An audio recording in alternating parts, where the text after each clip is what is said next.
There's a certain kind of tired that doesn't go away with sleep. I know that now. It's the kind that settles into your shoulders sometime around the third or fourth month of waking before dawn, and it stays there like a guest who never quite announced when they were leaving. You stop noticing it after a while. You stop noticing a lot of things. My wife, Carol, was diagnosed with early-stage Lewy body dementia in the spring of her 67th year. The neurologist at Kingston General explained it carefully, with the kind of measured calm that tells you the person across the desk has had this conversation many times before. He used words like progressive and manageable for now and quality of life. I nodded. I took the pamphlets. I drove home on Highway 401 with Carol asleep in the passenger seat, and I didn't turn on the radio because I didn't want any noise. I just wanted to hear her breathe. That was 2.5 years before any of this happened. By the time our son-in-law Kevin called me on a Tuesday evening in November, Carol had moved from manageable to something the pamphlets had warned about, but I hadn't quite believed. She could still recognize me most mornings. She still asked for tea with 2 sugars, but she couldn't be left alone, and the nights had become unpredictable in ways that I won't fully describe because some things belong only to the people who live through them. Kevin is married to our daughter Pam. They live about 20 minutes from us, out past the Cataraqui golf course, in a house they bought 6 years ago when things were still reasonable in this part of Ontario. Kevin teaches shop class at a high school in Napanee. He drives a 12-year-old pickup and coaches minor hockey on Saturday mornings. He is not the kind of man who makes a fuss. When he called that Tuesday, I almost let it go to voicemail because I was trying to get Carol settled for the night, and the phone felt like one thing too many. I picked up on the 4th ring. He didn't say hello. He said, "Can you talk right now? Just you?" I stepped into the hallway and pulled the bedroom door almost closed. "I can talk," I said. "What's wrong?" There was a pause, not a dramatic one, just a man choosing his words. "I need you to check your TD account online tonight," he said. "The checking account. The one you set up the joint access on." I told him I'd look in the morning. "Tonight," he said. "Please." I checked it while he stayed on the line. Carol's night nurse, a woman named Bev who came 3 evenings a week, was in the other room. The house was quiet except for the hum of the refrigerator and whatever Kevin wasn't saying yet. I logged into TD Easy Web on my laptop, the same way I'd done every second Sunday for 30 years. The account balance was 4,211.43. 6 weeks earlier it had been $61,000 and change. I sat down on the kitchen chair and I said nothing for a long moment. Kevin didn't say anything either. He let me look. He let me count back through the transaction history. The withdrawals at Interact machines I'd never used. The e-transfers to an account I didn't recognize. The 2 checks made out to a numbered company that meant nothing to me. 14 transactions over 41 days. The largest was $9,400, just under the threshold that triggers automatic bank reporting. Whoever did this knew exactly what they were doing. "Kevin," I said. My voice sounded like someone else's. "How long have you known about this?" 4 days, he said. I didn't know how to say it. I want to tell you the anger came first. It didn't. What came first was something closer to vertigo. That feeling of the floor shifting slightly, of the room you've lived in for decades suddenly having unfamiliar angles. The anger came later. But the vertigo came first, and it lasted a long time. The joint access on that account had been my son Marcus's idea. He'd brought it up about 8 months after Carol's diagnosis. We were sitting at the kitchen table on a Sunday afternoon, Marcus, his wife, Carol, and Carol had just had a difficult morning, and I was running on maybe 4 hours of sleep. Marcus had a folder with him. He was prepared. He set it on the table and he opened it and he said, "Dad, I've been doing some research, and I think we need to talk about the practical side of things." He's always been like that. Organized. Prepared. Even as a boy, he kept lists. He was the kind of student his teachers described as focus, and I'd always been proud of that. I was still proud of it that Sunday. I didn't yet understand the difference between focus and calculation. He walked me through a power of attorney document he'd already had drafted. He explained that with Carol's condition likely to progress, and with me handling everything on my own, it made sense for him to have access. Just access, he said, not control, to help manage the accounts. Pay the bills when I was overwhelmed. Handle the insurance calls. "You're already carrying too much, Dad," he said. "I just want to make it easier." Carol looked out the window while he talked. She was having a quiet day. She'd asked once who Marcus was, then seemed to remember on her own, and then let the question go. I signed the documents. I had them notarized at a UPS store on Princess Street. I added Marcus to the TD account and gave him the Interac card associated with it. I told myself this was the responsible thing to do. I told myself I was lucky to have a son who thought ahead. I called our financial advisor the next week and told her what I'd done. She asked a few questions. She said it sounded reasonable, as long as I kept an eye on things. I told her I would. I stopped keeping an eye on things around the 4th month. Not because I stopped caring, but because Carol needed all of me, and there was nothing left over. Marcus paid the hydro bill. He paid the property taxes. He handled the renewal on the home insurance. He called me once a week, always on Thursday evenings, always with a brief update. Everything's taken care of, Dad. And I thanked him every time. Everything's taken care of, Dad. I heard that phrase 11 times. I counted later. The retirement savings were in a separate account, a RRIF I'd been drawing down since I turned 71. Marcus didn't have access to that one. The checking account held our day-to-day funds, pension deposits, Carol's CPP, the withdrawals for groceries and medications, and Bev's pay. Over the 3 years since I'd retired from the municipality, we'd built up a comfortable cushion in that account. $61,000 isn't a fortune, but it was ours. It was 32 years of careful living and putting something away every month, even when things were tight, even when the car needed work and the roof needed patching and the kids needed new skates. $56,800 and something dollars, that's what he took. Kevin had noticed it by accident.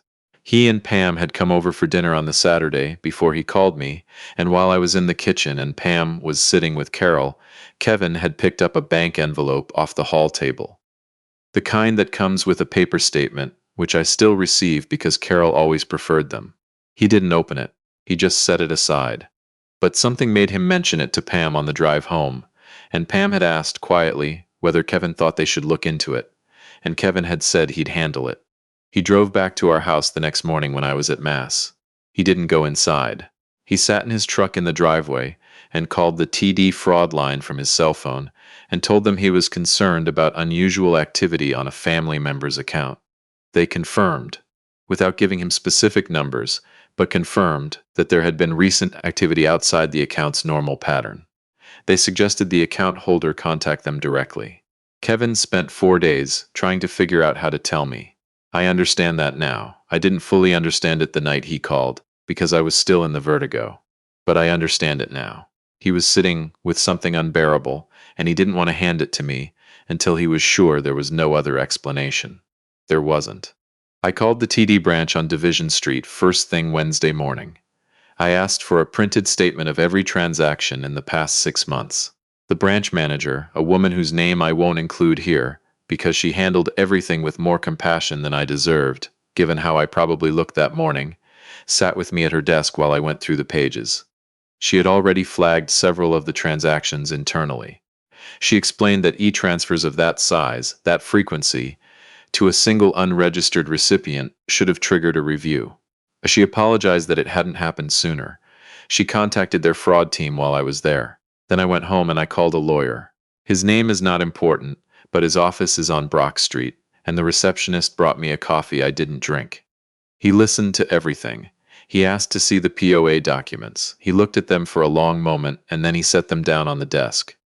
These weren't signed correctly, he said. I asked him what he meant. He explained that a valid power of attorney in Ontario requires witnesses who are present at the time of signing, not after the fact. One of the witnesses listed on Marcus's documents was the notary at the UPS store, which would be appropriate if I had signed in front of that notary. But the signature page, he noticed, had been signed and then brought to the notary separately. There were subtle indicators, the ink pressure, the date stamp, the formatting inconsistency, that suggested the notary had authenticated a document they hadn't actually witnessed. Whether the notary had been negligent or had been deceived, he couldn't say. Either way, the POA had a serious problem. "Did your son ever show you these documents himself?" the lawyer asked. I thought about it. "He had a folder," I said. "He walked me through them. And the notary appointment?" He said he'd handle it. He brought them back signed the next day. The lawyer nodded slowly. He didn't say anything dramatic. He just wrote something down on a legal pad and said he'd be in touch with the fraud team at the bank. I drove home on Bath Road and I sat in my car in the driveway for about 15 minutes before I went inside. I want to be clear about something. I have two children, Pam and Marcus. I have loved them both for their entire lives. I watched them take their first steps in the kitchen of a house we rented on Sydenham Street before we could afford the place we have now. I coached Marcus's baseball team for 3 years. I drove him to hockey practices at 6 in the morning without once complaining, or at least not where he could hear me. When he graduated from Queens, I stood in the rain outside Grant Hall and took 17 photographs because I wanted to make sure at least one of them turned out. I am not telling you this story because I want sympathy.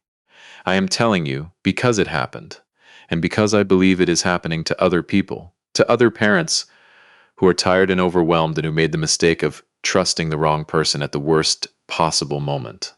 That's the thing about being a caregiver. Your entire capacity for judgment goes toward keeping your person safe. There's nothing left for suspicion. You don't think about being deceived because you are too busy just surviving the day. Marcus came by the house on Thursday. I hadn't called him. He came by the way he usually did, with a bag of groceries and a brief update. Everything's taken care of, and I heard him on the front step, and I let him in, and we sat at the kitchen table. I didn't raise my voice. I want to be honest about that. I've seen versions of this story where the confrontation is loud and cinematic, and there is a moment where the wronged party says exactly the right thing. That's not what happened at my kitchen table. What happened was that I put the bank statement on the table between us and I watched my son's face. He looked at it for 3 seconds. Then he looked at me. "Dad, tell me the account number," I said. "The one the transfers went to." He didn't answer. "Is it in your name?" He looked at the window. Carol was in the other room with Bev. I could hear the television, something calm, a nature program, birds. "It was just temporary," he said. "I was going to put it back." I have thought about those words many times since then. I was going to put it back. I have thought about what kind of mind says that. What kind of calculation turns $61,000 into something temporary, something borrowable, something that doesn't have to be explained until it's already been spent? I don't have an answer. I'm not sure the answer would help me even if I found it. I told him to leave. He tried to say something else, and I told him again. He left. The Kingston police were already involved by that point. The bank's fraud team had filed a report, and Marcus was interviewed the following week. His lawyer apparently was someone he'd already retained. That told me something. The numbered company, as it turned out, was registered to Marcus and a friend of his whose name I didn't recognize. They had been using the money to cover losses from a failed business venture in Ottawa, something in residential renovation that had gone badly wrong. Marcus had apparently been carrying this for over a year before he looked at my checking account and decided it was a solution. Pam called me the night after the police interview. She was crying before she said hello. She said she hadn't known, and I believed her, and I told her so. There is no reason to punish a daughter for her brother's choices. Pam had a right to be heartbroken, too. We were both trying to figure out how to hold on to something when the structure had shifted underneath us. Kevin came over on the following Saturday. He brought his youngest with him, a boy of 8 named Sam, who sat quietly at the kitchen table and drew pictures while Kevin and I talked. Sam drew a dog, though they don't have one. He colored it yellow. I don't know why that detail matters, but I keep thinking about it. Kevin didn't say much. He asked how Carol was. He asked if there was anything he could do. I told him that what he'd already done was enough, more than enough, and that I didn't know how to say that properly. "You don't have to," he said. The bank recovered $11,000 through their fraud reversal process. The rest is part of an ongoing civil claim that my lawyer believes will result in a judgment against Marcus. But collecting on a judgment, as he gently explained, is not the same as recovering funds. Marcus does not appear to have the money anymore. It was spent piece by piece on something that is gone. I applied for the Guaranteed Income Supplement Review, which is available through Service Canada for seniors whose income has been significantly affected.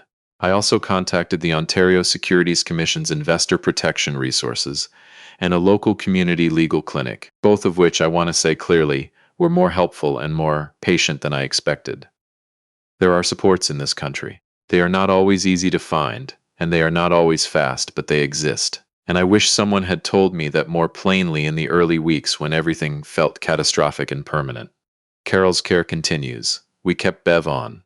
I also found a day program through Providence Care that takes Carol 3 mornings a week, which gives me time to handle the things that need handling. The finances are tighter now. I will not pretend otherwise. But we are not in crisis, and I have become, out of necessity, someone who reads his bank statement the same day it arrives. I added Kevin to the account. Not instead of Marcus, not to replace anything. Just because Kevin asked if there was something practical he could do, and I thought, yes, there is, and I trust you. He has never once taken anything that wasn't asked for. There is something I want to say to any parent who is listening to this and who recognizes something of themselves in it. Not the specific details. Your situation is yours, and I'm not suggesting all families harbor this kind of betrayal. Most don't.